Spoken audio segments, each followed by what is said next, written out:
Good afternoon, everyone, and welcome to today's event. We have with us today colleagues from across the University Alliance membership, from the higher education sector and beyond, as well as government and the media. University Alliance is one of the mission groups operating within the higher education sector, representing professional and technical universities across the UK.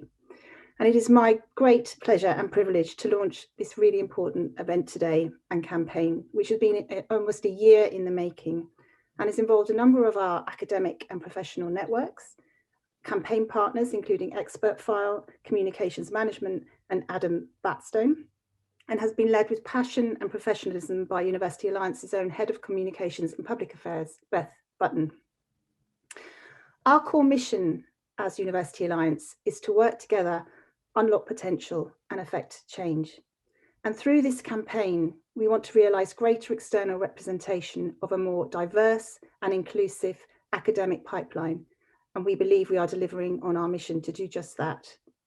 And it's through this work, championing the work of our membership, through the hearing from the voices of our compelling experts and authentic members, will we help to do that.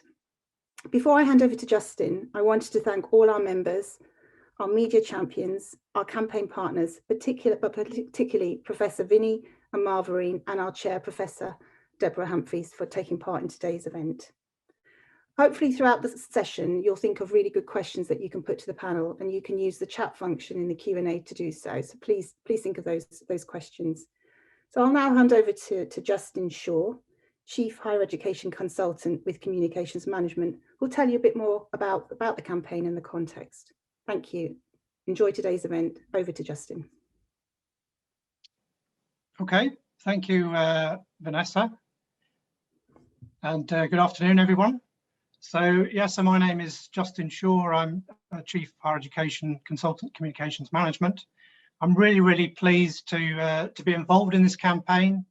And I'm really determined to see this campaign make a real difference to supporting academics across the 12 Alliance member universities.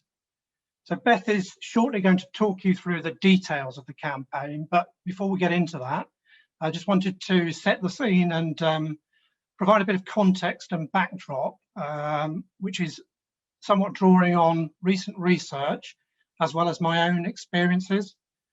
So as someone who has been on the front line of the relationship between universities and the media for roughly 30 years, it's always been my desire to tackle the core issue and the challenges we face in not getting enough of our academic experts to seize media opportunities and make the most of these, as well as creating more opportunities for diversity amongst the types of academics that we're encouraging to engage with the media.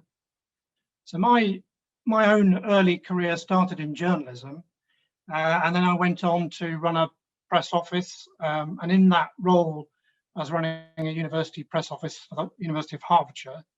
I always found it was pretty much the same academics that were coming to me time and time again, and there were plenty who were willing to work with me, but the vast majority weren't. And despite my attempts to reach out to large numbers of the academic community, they would just remain unconvinced of the value of spending time being interviewed by journalists, writing articles, and they were even concerned that they might be frowned upon by their colleagues if they spent too much time doing that.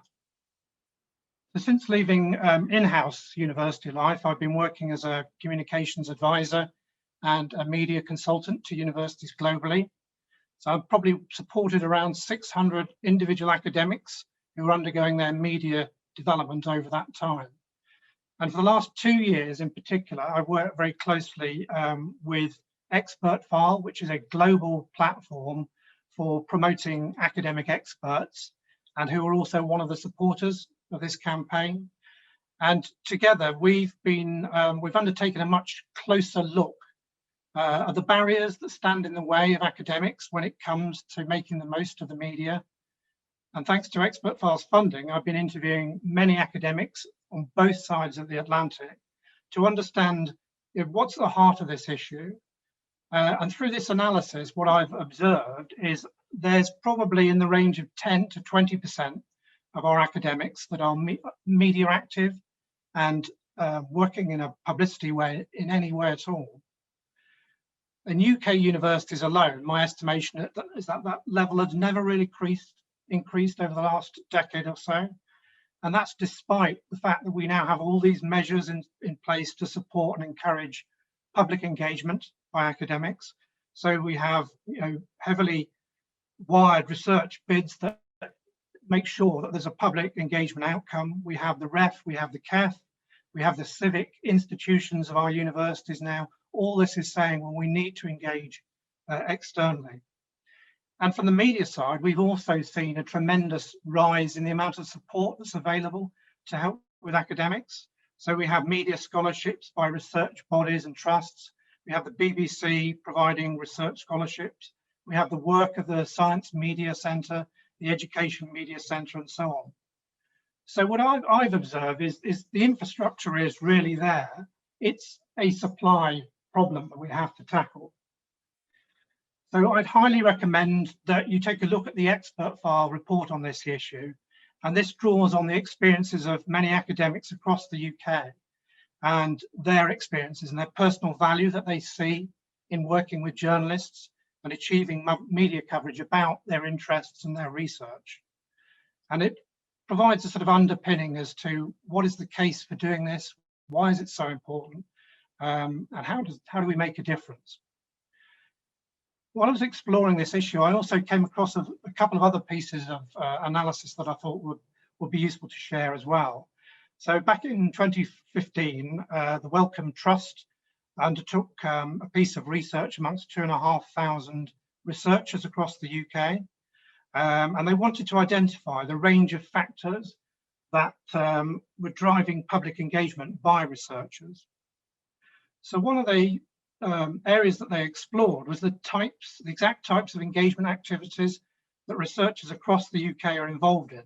And you can see from this list on your screen, which shows the least ways of external engagement from the top down to the most common methods at the bottom, that actually there are some challenges there. So the red indicates the times when there isn't any activity going on over the 12-month period of this survey.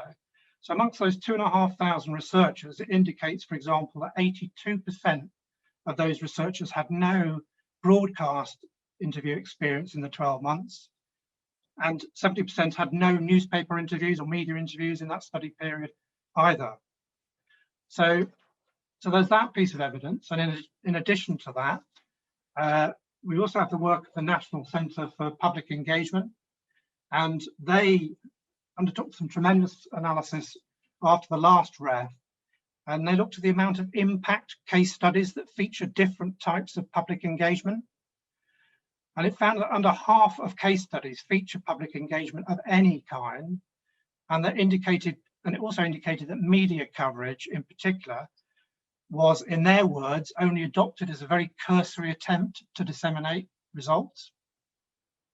So summing this issue up, the context that the ExpertFile report played into was, so if we have 210,000 academics in the UK, which is the HESA figure, and we estimate that a maximum of 20% are actually active in media and publicity, that means there's a huge number, 170,000, who are inactive. Yet we have the proliferation, expansion of media platforms and channels, which is growing all the time, and we have a thirst for expertise out there as well. And we also have a climate of increasing strategic necessity by universities as well, and of resources to support universities. So the demand to be more competitive, to be distinctive, to be attractive, to be accessible, to engage with the public, and to be seen to be involved in the core issues is absolutely essential. So the question is, why is this a problem? Why aren't we seeing enough academics being involved in media opportunities and seizing those? So in the report that we produced, these were some of the main reasons that were identified about highly media active academics, about why academics should be working with the media. So this is a distillation of the case of the value that this brings, and it covers everything from being a sense of duty, about being involved, about showing the returns from research investment back to the public, about demonstrating impact. about standing out against ill-informed and subjective voices, and that's obviously increased in recent years, and also about showing the passion and emotion, not just relying on the facts and the evidence, but commenting on the implications and the trends that are coming through. So there's a whole raft of reasons there about why academics should be out there and making more of that at both a high level and a subjective level as well for career progression and so on. So some of the comments that came through in the report, and as I say, you can see the detail in the report itself, that people really felt quite powerfully and emotionally about this whole need to engage with the media. And this quote, for example, talks about what is the point of us being here unless we can actually make a difference, unless we can make the world a better place. And the media has a large part to play in showing that we are making that difference as well, despite the cynicism that we may face within the sector. We have to be able to stand out and demonstrate the value that we're making. And then there's a couple of other quotes as well. So here, the top quote talks about somebody actually mentioned to me that the skills of an academic actually aren't that vastly different from being a journalist. So you have to review the information you have to assess its reliability and credibility. You have to analyze and convey that analysis quite as simply as you can. I mean, obviously the form of writing is different, and the content process and the media you use, the way of conveying it there has all the same ingredients as if you were playing that back through your own research dimensions as well. People also talked about the passionate side of being an academic, and the fact that it added to their careers. So lots of people mention that it enriches the way they go about their research, makes them think about what they're trying to achieve ultimately.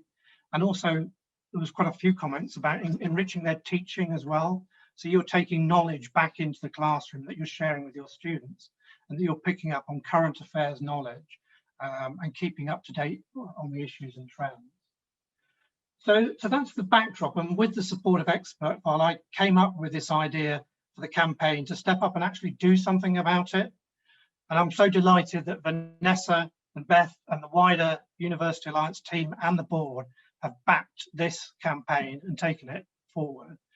And the reason why I feel that Alliance member universities are just so perfect for this campaign and to crack this problem is that if you think about it, these are institutions that for the media harbour that perfect blend, can draw on both practical, lived and applied experiences of expertise from careers, and then also on astute analysis from academic methods as well. So you have that perfect balance of both thinkers and doers, and that's exactly what the media needs and is looking for. So that's the backdrop and the case behind the campaign. And now Beth is going to talk you through the nuts and bolts and details of how the campaign will operate. Thank you so much, Justin. So thank you firstly everybody for attending, and to our panel of speakers. My name is Beth, I'm Head of Communications and Public Affairs at University Alliance, and I'm really excited to be launching this piece of work today. This campaign has been over a year in the making. As Justin and Vanessa have said, we've worked closely with colleagues across our member universities to develop it, from our research and innovation Pro Vice Chancellor network to our communications leads, and of course with the academics in our universities. As Vanessa mentioned, this campaign was developed as we wanted to better profile the academic expertise of Alliance universities and to support more academics to engage with the media. We were aware that only around a fifth of our academics were currently engaged in the media. And we were also aware that this was often not representative of the diversity of our academic community. And we have a belief that the media should accurately represent all sections of society, and universities have a commitment to increasing not only the diversity of the media voices they field, but the academic pipeline more broadly. With events of the last 12 months bringing issues of diversity and representation to the fore, this is even more imperative now. And I'm particularly glad that we've got Marverine joining us so we can hear a little bit more about the work of Birmingham City University's Sir Lenny Henry Centre for Media Diversity, whose work have really been trying to understand this issue of media diversity. So just to give a bit of context about the kind of campaign and how we've developed it. So We worked with Justin to design this campaign approach and set out an overall target of doubling the number of Alliance academics participating in media opportunities over the next 3 years. And underpinning this was a specific agenda to increase the diversity and representation of those spokespeople we were fielding. Through this campaign, we hope to generate greater awareness of the value and the impact of the work being done by Alliance universities. And we hope that this brings benefit not only for the academics involved and our universities in securing coverage, exposure, and profile, but it will also benefit the media and society more broadly, as better representation of differing voices and backgrounds are reflected in media coverage, and greater visibility on screen will drive engagement from diverse groups. We set ourselves a benchmark based on some research we did into the current levels of media coverage our academics were getting. We worked with a media partner to analyse current coverage, and we set out to double it over 3 years. If we break these targets down a little bit, it translates roughly into 500 more academics a year. So that's 40 per Alliance university, and that's 3 per university per month. So it seems quite a reasonable target to work towards, but one that will make a really big difference. And by setting ourselves these incremental benchmarks and targets to assess our progress against, it means we won't only be accountable to that progress, but it will hopefully help to move the dial meaningfully when it comes to increasing representation. We can work with our press offices and our member universities to measure and set targets on the diversity of academics gaining coverage. So with an understanding of the barriers many academics face to taking up media opportunities and an acknowledgement of the particular reasons those from diverse backgrounds choose not to engage, we developed a campaign that would hopefully give academics the knowledge, skills, support, and ultimately the profile to maximise media opportunities. Underpinning this was a major focus on stimulating both internal and external demand for the value of academic engagement in the media. This includes securing buy-in from senior leadership, the close involvement and support of press offices, and the development of a peer network to promote visibility amongst academics. So a bit of the detail. So firstly, we set out to offer academics the right knowledge and skills. The campaign is going to provide training and development opportunities for UA academics, including free media training with our campaign partner, Adam Batstone, an ex-BBC journalist. Given the potentially hostile social media environment and potential trolling that can put a lot of academics off engaging with the media and engaging externally, particularly from diverse backgrounds, we'll also be running social media training and supporting with guidance for use. And the university press offices will of course play a key role in supporting academics during and after any media opportunity. Long term, we hope to expand this campaign to include other forms of external engagement, such as policy engagement, giving evidence to select committees, and further training and development will be offered and built in as the campaign progresses. And when COVID allows, hopefully we'll be looking to share the facilities of members across the Alliance. For example, BCU have a broadcast suite which can be used to help with media training, and we can hopefully use and pool the resources to support.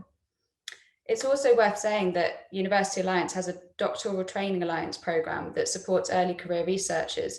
And through this, we really hope to support and nurture that pool of talented early career researchers to build external engagement into their academic career.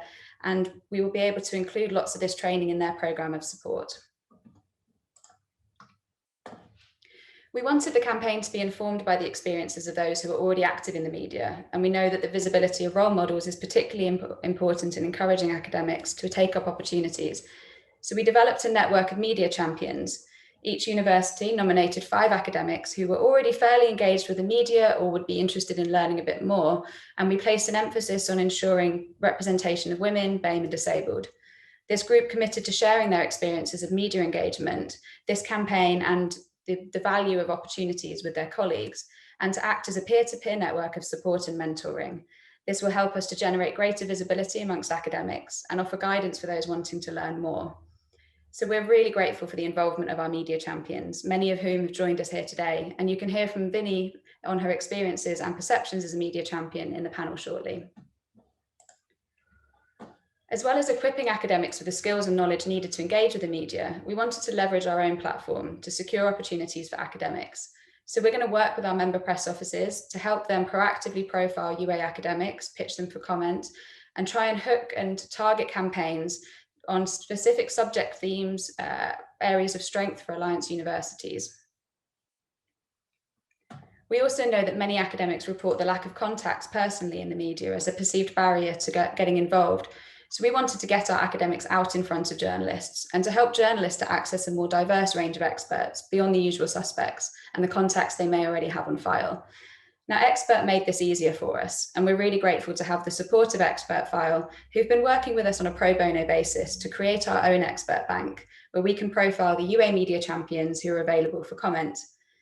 Now, we've really tried to ensure that this expert bank is representative of the diversity of our academic community, but we recognise there's still a long way to go, and this will continue to be a consideration as we build and grow the expert bank and indeed the wider academic engagement in the media. You can see this expert bank on our website now, so it's live, and I do encourage you to go and check it out and see how it works. But experts have an individual page that lists their experiences, their previous media appearances, and it makes it easy for them to be contacted, not only for media, but there's also the drop down for other speaking and other external engagement opportunities. And this process is managed by the university press offices to avoid the experts being overloaded. This expert bank is hosted not only on UA's website, but also directly on the ExpertFile platform, which is directly accessed by almost 60% of newsrooms around the world and actively used by journalists seeking specific commentary. For example, a journalist can search for a topic like food and be given a list of subject specialists that they can contact directly. For example, the top food experts currently listed in the UK are now Alliance academics as a result of our expert bank. So this is the approach we plan to take over the next 3 years. And having spent the last year developing the campaign with our member universities, we will spend the next 3 working towards the targets we've set ourselves, working with our media champions, member universities, and campaign partners to reach more academics for training, guidance, and support. Ultimately reach our target of doubling the number of academics engaging with the media and building a more diverse and representative bank of spokespeople. So I encourage you to check out the manifesto, which was circulated to attendees earlier today and is available on our website. That explains a bit more about what we're setting out to do and how. We're always keen to hear from others who want to get involved, share learnings or good practice from work you're doing, or to partner with us on particular training or projects or supportive activities.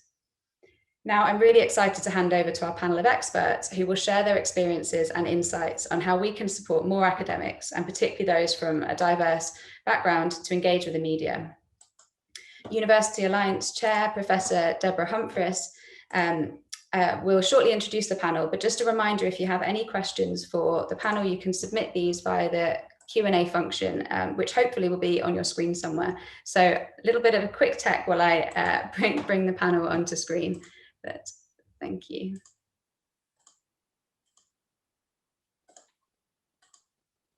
Great, thanks, Deborah. Beth, thank you, and well, can I add my welcome, everybody? So I'm Professor Deborah Humphries. I'm the Vice Chancellor of the University of Brighton, and I have the pleasure of being the Chair of Universities Alliance, and you can find me on Twitter. It's been a year in the making, this campaign, but it's very definitely time now to power the future. And I'm absolutely delighted to introduce my 2 fellow panel members who I'm simply here to arbitrate questions. And so I would encourage you all to use the Q&A function. So I have 2 wonderful colleagues. So Marverine Duffy is Course Director for Journalism and a core member of the Sir Lenny Henry Centre for Media Diversity at Birmingham City University. Professor Vini Lander is Professor of Race and Education and Director of the Centre for Race, Education and Decoloniality at Leeds Beckett University. So we've got 2 brilliant colleagues here today. Thank you, colleagues. Good to see you both. I see you, Deborah. Thanks for inviting us. Thank you, Deborah. So I'm going to just start off with a couple of questions while others come in from the Q&A function. So can I call you Vinny? Yes, certainly, of course. Thank you. Call me Deborah. I wondered if you could, I'm really curious. I wondered if you could tell me a bit about your background and your thoughts about why this campaign is so important. Certainly. So I was a teacher many, many years ago, and after that, a teacher educator. And of course, as you said, I'm director of the Centre for Race Education and Decoloniality in the Carnegie School of Education. And something that actually Justin touched upon earlier in his introduction is particularly pertinent to my current role. And that is that the Centre for Race Education and Decoloniality is a research and practice centre, which means that we not only undertake research, but we also work with schools, universities, the NHS, medical educators and other organisations to provide training, professional development, consultancy to really support them, I guess, to become racially more inclusive organisations. So if you like, the intersection of academia, the research and practice come together in the work of the centre. And currently we have launched in September actually an anti-racist school award, which is actually about changing the nature of schools in terms of becoming more anti-racist, providing education that is anti-racist, and we've got nearly 100 schools signed up for that. So it's a way of extending our reach, I guess, is probably the best way of putting it. And of course, this campaign is important in that it provides a positive platform, I guess, for members in University Alliance organisations to work, working across a range of fields to talk about the intersection of their academic work, if you like, the research, but also to bring in the work that they're doing with various practitioners in their fields, whether that's in engineering or the arts or humanities, but also as Justin's research quote elucidated, that it helps them to take back into the classroom and into the teaching experience, into their teaching experience, to share information from, if you like, the coal face with their students. So I think this is a really important campaign, and I'm delighted that I was invited to be part of this event, but also to become a media champion for UA.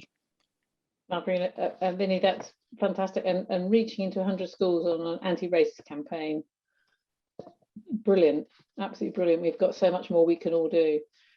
Marverine, you've worked on both sides, it seems to me, in terms of journalism, and now you're on the other side in higher education.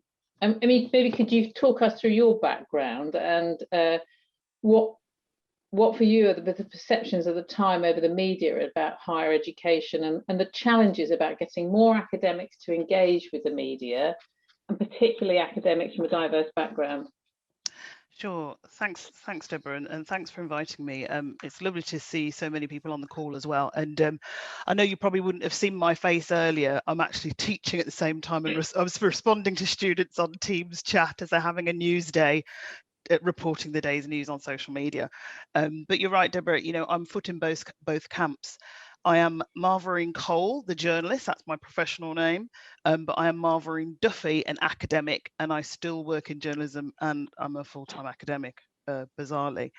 And so, my background is extensive in broadcast, really, television and radio news, for local outlets here in Birmingham before going to London. So I spent time anchoring for Sky News, for African focused news channel called Arise News, and Channel 5 News, you'll have seen that, and lots of other news organisations. And so I'm very much the person who interviews others and produce documentaries and so on. But I also, around my kind of passion, my hobby, you might not know this, but I am an expert in craft beer, real ale. So I have an alter ego called Beer Beauty. And the reason I mention that is because I have also been the person being interviewed. I've been on other people's shows as the beer expert, working with Alan Titchmarsh, or on This Morning, talking about doing a beer tasting. So I know both sides, right? And so, all of that experience meant that the BBC hired me 5-6 years ago to media train over 100 expert Black, Asian and minority ethnic academics, mathematicians, scientists, researchers for their own expert bank, right? And so, you know, being able to do that shows all the kind of facets of everything I know and do. And actually now I am in my role as senior lecturer. I'm head of undergrad journalism, as you said, and part of the Sir Lenny Henry Centre for Media Diversity. I'm called on, I don't think I've ever been called on so much, obviously in the last year since Black Lives Matter. I'm called on to discuss matters of race, media diversity, and so on, to the point where sometimes I turn down a lot because I'm also teaching, right? There's only so much I can do. Perceptions, media perceptions, you know, academics for journalists and my student journalists who are real journalists, who we treat as real journalists. And I know I don't just say that, I know my journalism educator colleagues at UA, members around the country will say exactly the same thing. When they're in the classroom with us, we teach them, you know, they act as journalists. Academics and their work and the research they do is hugely important for journalists. They are seeking that expert comment, that expert opinion to, you know, verify, back up, to bolster a news story. And, you know, the bank, I've posted that bank into the chat for my students today, right? Because they'll be going, where do I find an academic? And I'm going, you've got to go, you know, it just makes it that bit easy for them to have a bank like that. Perceptions around academics, you know, it's kind of mainly that students think, oh, we only need to approach the kind of scientific researchers from Durham, Oxford, Cambridge, or what have you. And I'm like, well, no, if you're talking about the Oscars, film experts, right? Film researchers, film academics. It's really easy. We have so many expert people across our alliance. It's crazy not to use them. The challenge is, I alluded to one of the challenges, Deborah, in that, you know, I'm a Black female senior academic with a heavy workload of, you know, running 4 courses. I can't always respond to those requests that come from PR, or those ones that come directly, because a lot of them just come to me directly, DMing me because I'm very, I'm out there on social media, on Twitter, and people DM me or at me and go, can I speak to you? Can you do this for me today? So workload is a challenge. How do you fit it in? Can you fit it in? I would say, you know, your positionality and where you are in your work, you know, whether you're on contract or not, where you are, whether or not the university considers it important for progression to be a champion and to be visible.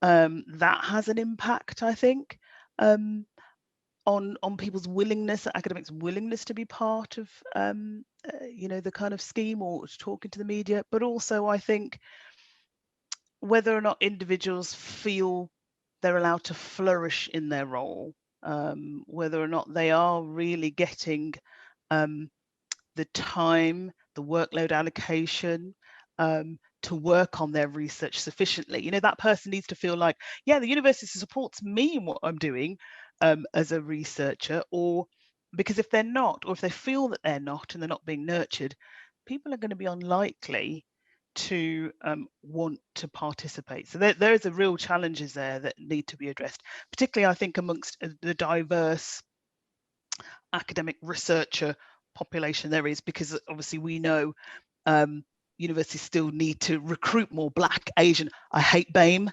banish BAME, never want to hear it again, spell it out, hire more Black, Asian, minority, ethnic academics, hire more lesbian, gay, bi, trans, queer, right, academics, hire more disabled, learning disabled, physically disabled, neurodiverse, women of different social classes.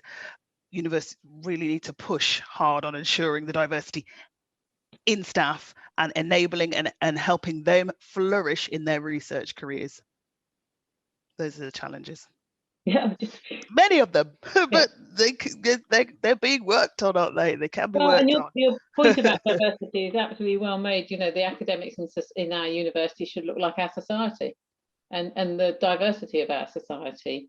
I mean, coming to that, so Vini, is there an issue here about, because I've got, as I have in we have in every Alliance university, brilliant academic colleagues who are passionate about what they do.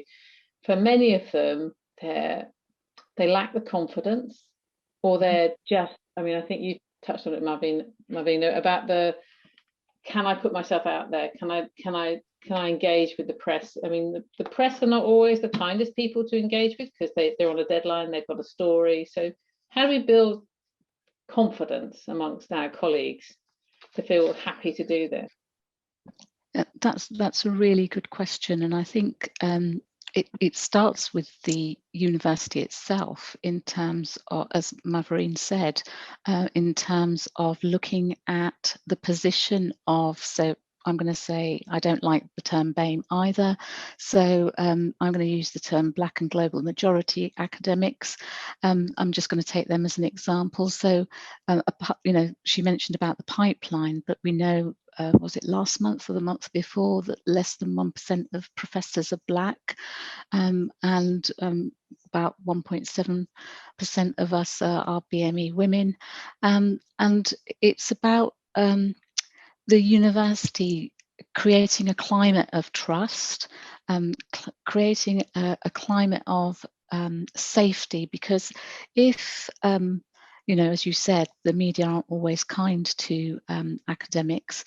If there's any feeling that amongst an, you know, a particular academic, that if they put themselves forward for an interview, or you know, either on the television or in the press, that there's going to be any danger that the university won't stand behind them because of their views or their research, they might feel exposed, for example, to trolling on social media.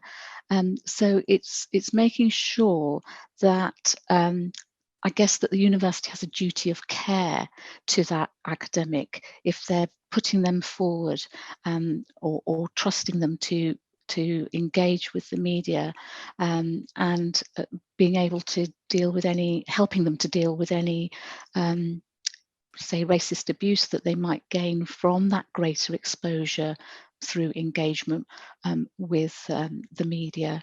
So yes, the media training is really, really important, and I've got mine tomorrow, believe it or not.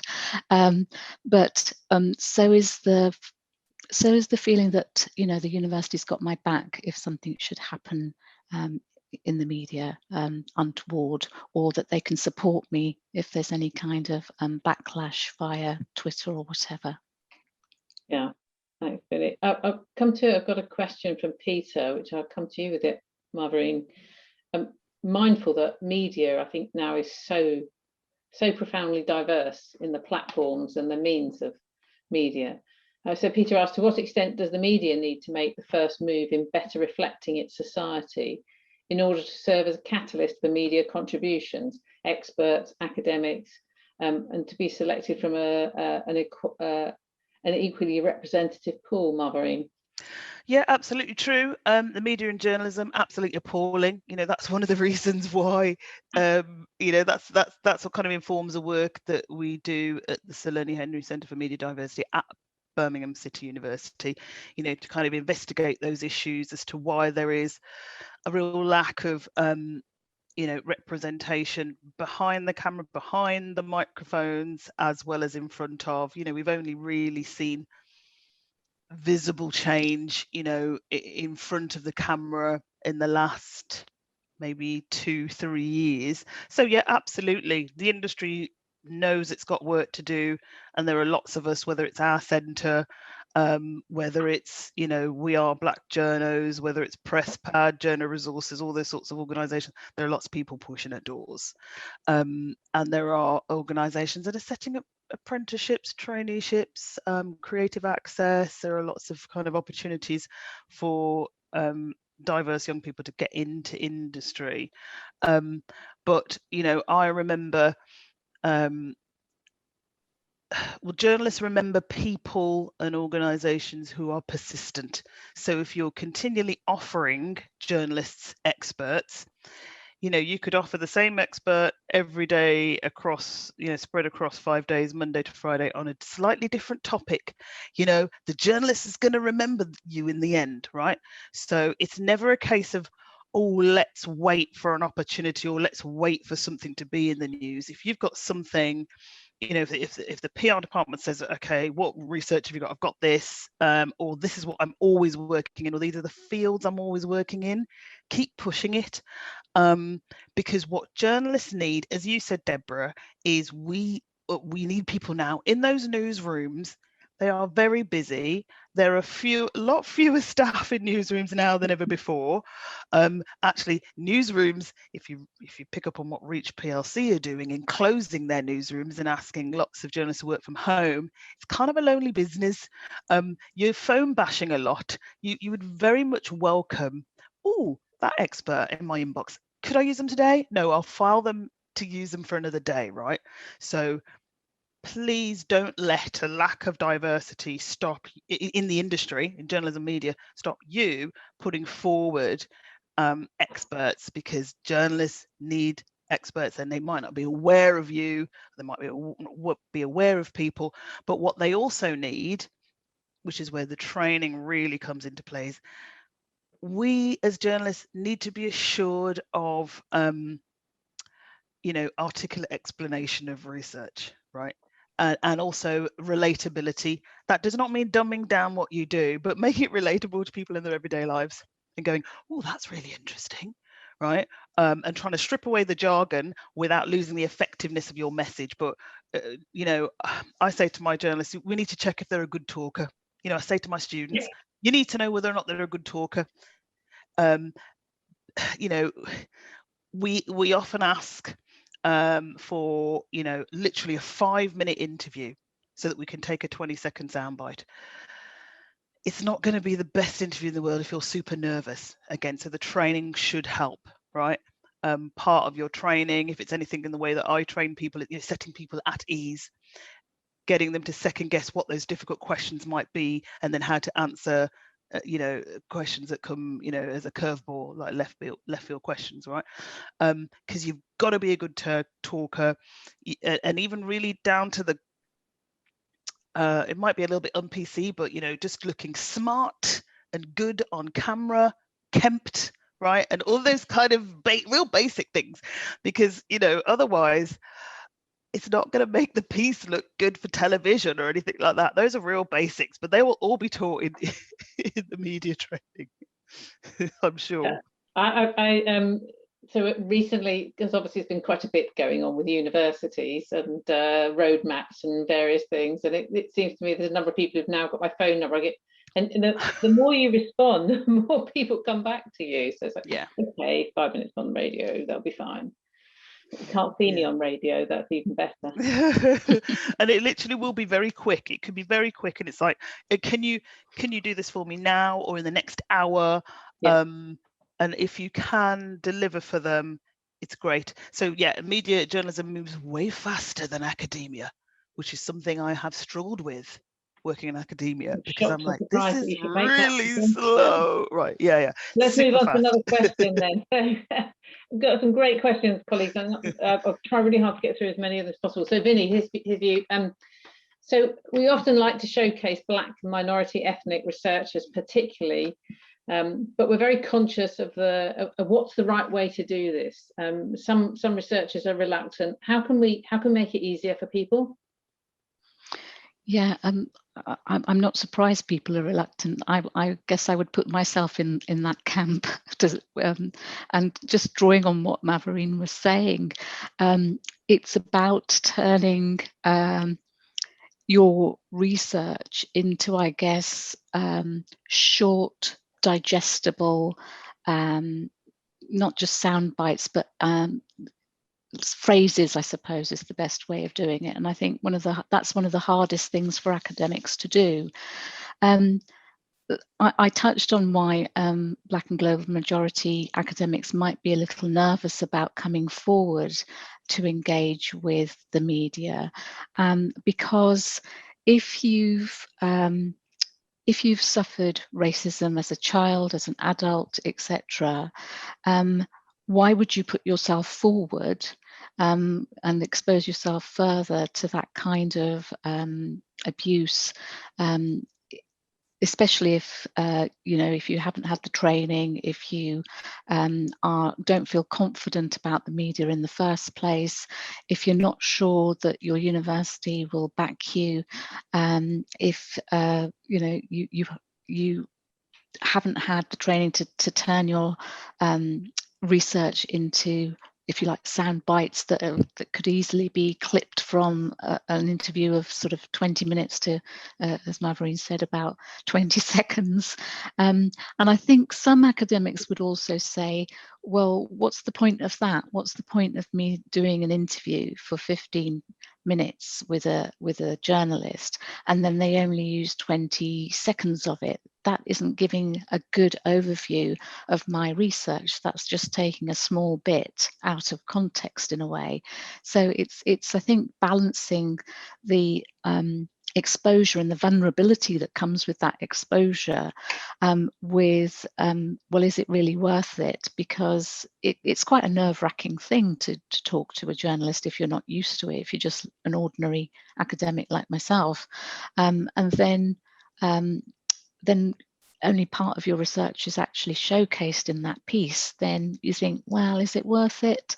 And I guess that's probably some of the reluctance behind some academics coming forward, but particularly Black and global majority academics. Yeah, thanks for that. I've got a huge number of questions, and we won't get them through all the time, so I'm going to just pick out a couple of topics. And thank you, Duncan Baker-Brown, for your very helpful comment about this is such a great initiative. It is, but we've got a 3-year plan, and we've got to work on it. There's a colleague who's made a comment about having got involved with the media on her particular research area, and had a negative experience with a backlash, which caused her a great deal of anxiety. And was rather off-putting, been well supported by the university, but I think that leaves a really strong sense of, actually, why do I want to do this, when probably her work, which is around plastic pollution, is absolutely vital to be communicated effectively. So Marvina, what do we do about that? I think it's left down to the choice of the academic, really, whether or not they want to try again. I don't think it's in the university's interest to push her to do it again if you're feeling anxious about it, particularly if, you've gone through that and you've had the trolling and people just don't agree with what you say anyway, which is kind of the major problem we have at the moment, especially when it comes to social media. Any woman who speaks about anything, almost, right, gets trolled, and so I would say, you've got to decide for yourself. The university just has to acknowledge the fact that this particular researcher might not want to try it again, and wait until the moment they might want to feel like they want to try media again. It's definitely not in any university's interest to be pushing people to do anything that they don't want to do. Yeah. I know full well social media can be marvelous and the utter opposite as well. Vini, what's your take then? Well, I was just thinking as Marverine was speaking that how do you deal with that anxiety, and how can the university help, or maybe the network within ExpertFile of media champions? Can some kind of supportive network be developed as well amongst that community? But also, how do you develop that resilience to social media trolling? And what are there any tricks and tips that could be shared with people who are feeling anxious, so that they can develop a sense of security, but also, I guess, a resilience to that kind of thing? So that's probably a question, I suppose, from me. Well, here's an opportunity for you both. How can universities, so if there were messages you were going to deliver to your vice chancellors, because they're both marvellous people, as are all the VCs across the Universities Alliance, what could we be doing to create an inclusive and a more inclusive and supportive environment for academics? who want to stand up and use the media and communicate their great work. What more should we be doing over the next few years? I just wanted to respond to what Vini said actually about how to handle the anxieties. You know, I've been trolled over the years of my broadcasting, and I've blocked people with nasty messages. If they've just been kind of sarcastic and quite pathetic, then I just ignore them. But if it's really foul and disgusting, I block. I've not had anything any worse than that, but it would be reporting to the police. And then, you know, I think there ought to be a mechanism for any academic who does get anything foul and disgusting and feels it should be reported to the police, that's alerted higher up, so that chancellors are aware, and so that some sort of you know, further action can be taken, or that at least higher up the chain is definitely aware of what's going on. Because you know, I don't think just an academic dealing with that on their own is enough. And obviously, you know, we're in a wider context here. Why? I mean, it almost feels as if it's quite futile, doesn't it?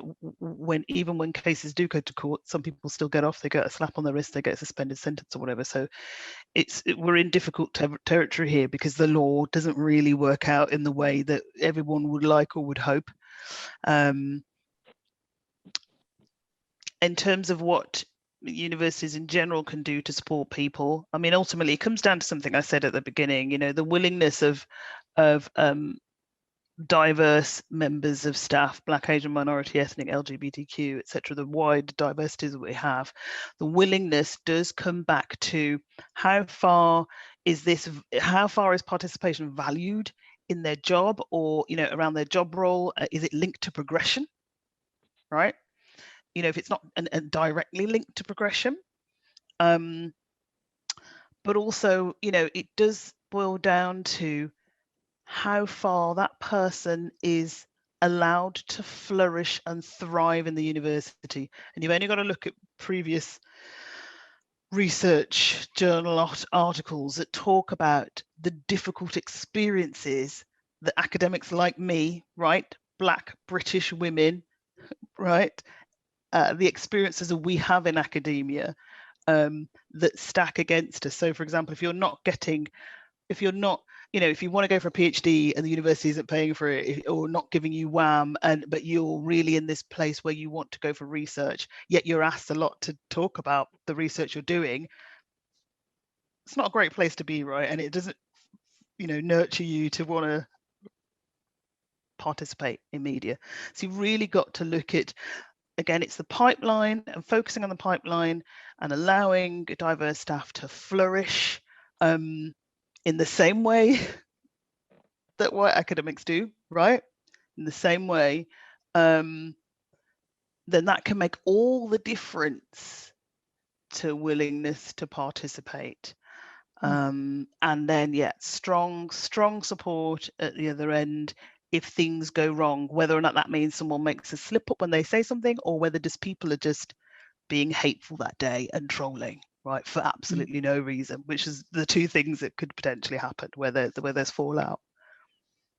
Yeah, I have to say that I endorse everything Marverine said, and some research I did back in 2017, the article was entitled "Invisible and Hypervisible Academics," looked at academics in England and Australia, and they were Black and global majority academics, and they reported feeling like outsiders in the academy.